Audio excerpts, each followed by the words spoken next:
Hey everyone, the creator of Dreadnotes here. I wanted to ask you guys something. If you've been watching the channel for a while, you probably remember the original narrator I used for the stories. For this video though, I'm trying a different narrator to see how the stories feel with a new voice. So I'd really appreciate your honest feedback.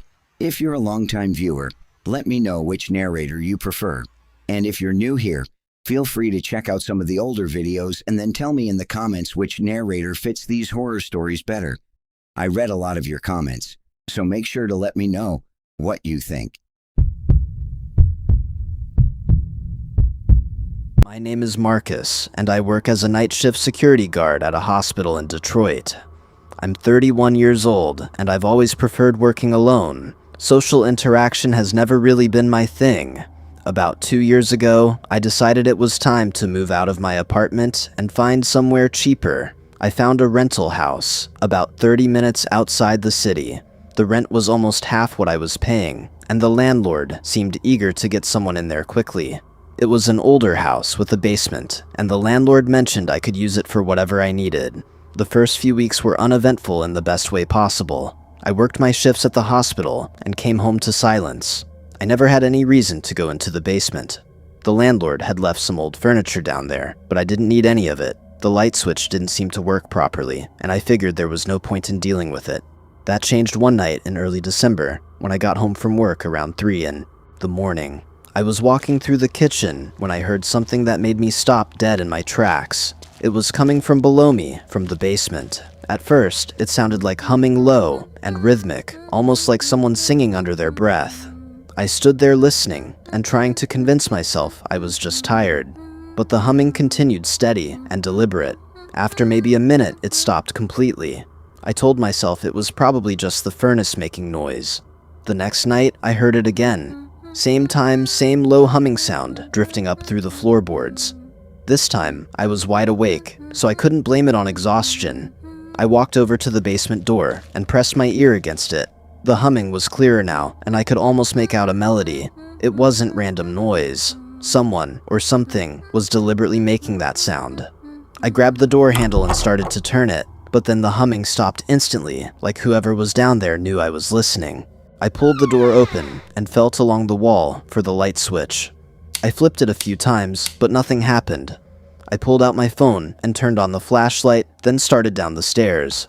When I reached the bottom, I swept the phone light across the basement. There were boxes stacked against one wall and an old couch pushed into the corner. Everything looked normal, but then I noticed something that made my chest tighten. There were wet footprints on the concrete floor. They led from the bottom of the stairs to the far wall, and then just stopped. I walked over to where the footprints ended and ran my light along the wall. The concrete looked different there, newer somehow, like it had been patched. I reached out and touched it, and the surface felt damp and cold. I pressed my palm flat against it, and I swear, I felt vibration like something on the other side was moving. I jerked my hand back, and that's when I heard breathing. It was coming from somewhere behind me, slow and raspy. I spun around and swept my phone light across the basement, but there was nothing there. The breathing continued for a few more seconds, and then stopped. I ran back up the stairs and slammed the door shut. The next morning, I called my landlord and told him what happened. I asked him if anyone else had access to the house. There was a long pause, and then he asked me if I'd been going into the basement. I told him yes, and he got quiet. Finally, he said that I should stay out of there, that the basement wasn't part of the rental agreement. His tone was sharp, almost angry. I asked him why it mattered, and he just repeated that I needed to stay out. Then he hung up on me.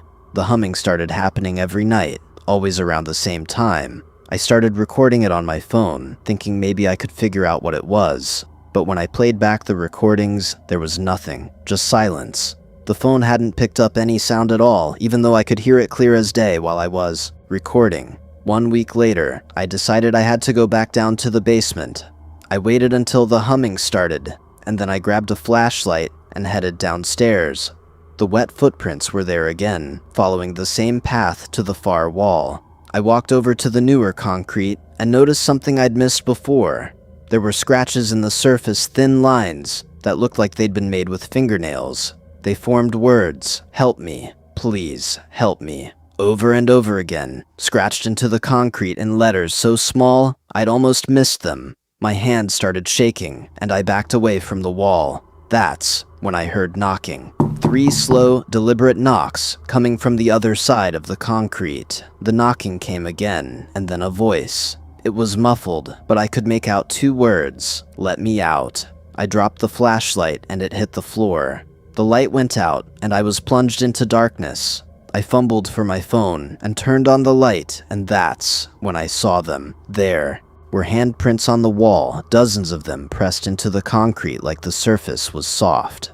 They overlapped each other, all reaching upward. I ran back to the stairs, and when I got to the top, I slammed the door. I called the police and told them everything. They sent 2 officers out, and they went down into the basement. They were down there for maybe 10 minutes, and when they came back up, they told me there was nothing unusual. No footprints, no scratches, no handprints. They suggested I might want to talk to someone about the stress of working night shifts. It's been 8 months now, and I still live here. The rent is too cheap to give up. Sometimes late at night I hear the humming start up again, and I just turn on the TV or put in headphones. I never opened that basement door. I don't know what's behind that wall, and I don't want to know. But whatever is down there is still trying to get out. Before we move on to the next story, I'm curious. How does this new narrator sound to you? Should we stick with this one or go back to the original narrator? Let me know in the comments. All right, now let's move on to the next story. I'm going to keep my real name out of this, for reasons that will become obvious. What I'm about to share happened to me about 3 years ago, and I still haven't fully processed it. I was 25 at the time, living with 2 roommates in a rented duplex just outside of Philadelphia. We were all college dropouts working dead-end jobs and splitting rent 3 ways to make ends meet. The duplex was old, probably built sometime in the 1950s, and it showed. The floors creaked, the windows didn't seal properly, and the whole place had this musty smell we could never quite get rid of. Our landlord was this older guy named Bill, who owned several properties in the area. He was the type who only showed up when rent was due and ignored maintenance requests, unless something was actively on fire. The duplex had a shared basement that was supposed to be accessible from both units, but our side had the only working entrance.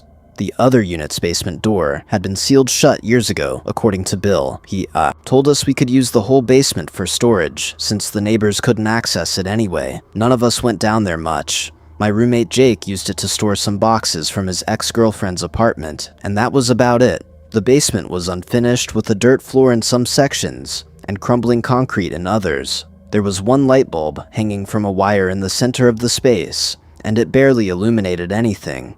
The whole area just felt wrong somehow, like the air was heavier down there and sounds didn't travel the way they should. Things started getting weird in October. I was up late one night around 2 a.m. playing video games when I heard tapping coming from below my room. It was rhythmic, almost like someone knocking on a door. Tap, tap, tap, pause. Tap, tap, tap, pause. I assumed it was the pipes, or maybe something with the foundation. Old houses make noise. But the tapping continued for almost 20 minutes straight, following the same pattern. I finally got annoyed enough to go check it out. I grabbed a flashlight from the kitchen and opened the basement door. The tapping stopped the second I flipped on the stairway light. I stood at the top of the stairs listening, but everything was silent. I almost turned around and went back upstairs, but something made me keep going. When I reached the bottom, I swept the flashlight across the space. Everything looked normal. Jake's boxes were stacked against the far wall, and there was some old furniture covered in dust. Nothing seemed out of place. Then I noticed something I'd never seen before. In the corner, where the concrete met the dirt floor, there was a gap. It looked like someone had been digging. The dirt was loose and piled up around the edges of what looked like a shallow hole, maybe 2 feet across. I walked over to get a closer look, and that's when the smell hit me. It was faint but unmistakable. Something dead and rotting. I backed away from the hole and headed back upstairs. I told myself it was probably a dead rat or some other animal that had burrowed under the foundation. The next morning I mentioned it to Jake and our other roommate Marcus. Jake said he'd noticed a weird smell the last time he went down there, but hadn't bothered investigating. Marcus said he wanted nothing to do with it and that we should just tell Bill to deal with it. I called Bill and left a message about the smell and the hole, but he never called back. That wasn't surprising. Getting Bill to respond to anything was like pulling teeth. Over the next week, the hole got bigger. I know because I checked it every night. Each time I went down there, it looked like someone had been digging while we were gone or asleep. The dirt was always freshly disturbed, and the smell kept getting stronger. None of us were doing it, and we didn't have any pets. I started thinking maybe an animal really was burrowing down there, but that didn't explain why it was always happening when we weren't around to hear it. Then one night I went down to check and found something that made my blood run cold. There were marks in the dirt around the hole, handprints. Human handprints pressed into the loose soil like someone had been digging with their bare hands. The prints were small, smaller than mine, and they circled the entire hole. I stood there staring at them, trying to make sense of what I was seeing. That's when I heard breathing behind me. I spun around and swept my flashlight across the basement, but there was nothing there. The breathing continued though. It was raspy and labored, coming from somewhere near the sealed door that led to the other unit. I took a step toward it, and the breathing stopped. I waited in the silence for what felt like forever, before finally backing toward the stairs. I didn't take my eyes off that sealed door until I was back upstairs. I told Jake and Marcus we needed to move out. They thought I was overreacting, but they hadn't seen what I'd seen. We ended up breaking our lease 2 months early, and Bill kept our security deposit. I never went back down to that basement after that night. Sometimes I think about whoever or whatever was digging that hole, and I wonder if they ever finished. I wonder what they were looking for, or maybe what they were trying to bury. I'm just glad I'm not there anymore to find out.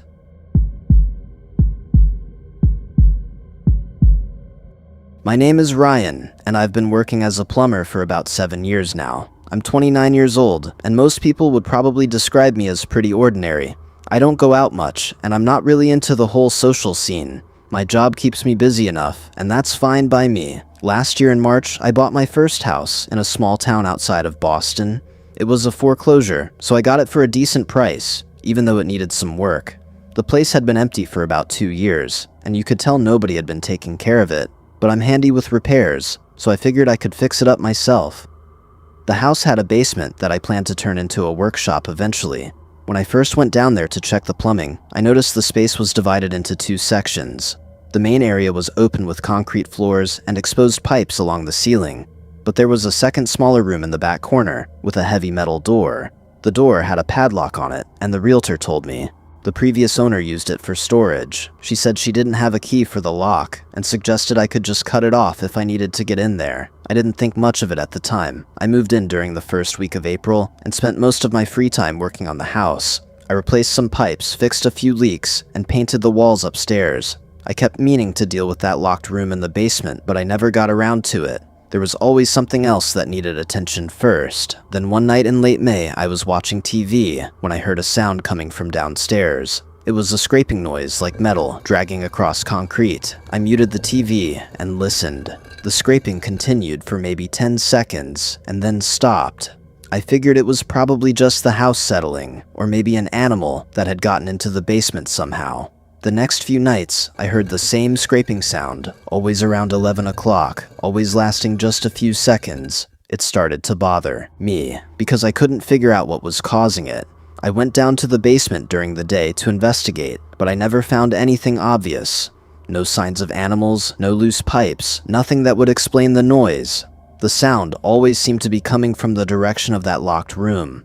I decided it was time to cut off the padlock and see what was inside. I grabbed my bolt cutters and headed down to the basement. The padlock was old and rusted, but it took more effort than I expected to break it. When it finally snapped, I pulled it off and dropped it on the floor. I stood there for a second staring at the door handle. Something about opening that door made me uneasy, but I couldn't explain why. I turned the handle and pushed. The door swung open with a loud creak, and I was hit with a smell that made me gag. It was like rotting meat mixed with mildew, and something else I couldn't identify. I pulled my shirt up over my nose and stepped inside. The room was small, maybe 8 feet by 8 feet, with bare concrete walls. There was a metal folding chair in the center facing the back wall. That was it. Nothing else. Just an empty room with a chair and that horrible smell. I walked over to the chair and noticed there were restraints attached to the arms and legs. Leather straps with buckles darkened with age, and what looked like stains. My stomach turned. I backed out of the room and stood in the main basement area trying to process what I'd just seen. That night, the scraping sound was louder. It wasn't just a few seconds anymore. It went on for almost 5 minutes straight, and it was definitely coming from inside that room. I lay in bed listening to it and telling myself there had to be a rational explanation. Maybe the chair was shifting because of changes in temperature or humidity. But deep down, I knew that didn't make sense. The next morning, I went back down to the basement and looked in the room again. The chair had moved. I was absolutely certain it had been facing the back wall when I found it, but now it was turned slightly toward the door. Toward me. I called a buddy of mine who does construction work and asked him to come over. I didn't tell him why I just said I needed help moving something heavy. When he arrived, I took him down to the basement and showed him the room. He looked at the chair and then looked at me and asked what kind of sick stuff the previous owner was into. We carried the chair out of the room and loaded it into his truck. He said he'd take it to the dump for me. I thanked him, and after he left, I went back down and scrubbed that room from top to bottom.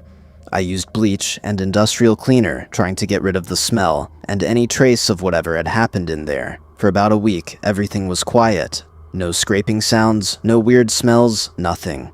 I started to think maybe getting rid of the chair had solved the problem, but then one night I woke up to footsteps in the basement. They were slow and heavy, like someone walking deliberately across the concrete floor. I grabbed my phone and called the police. I told them someone had broken into my house and was in the basement. 2 officers showed up within 10 minutes and went down to check. They searched the entire basement, including that back room, and found nothing. No signs of forced entry, no evidence that anyone had been down there.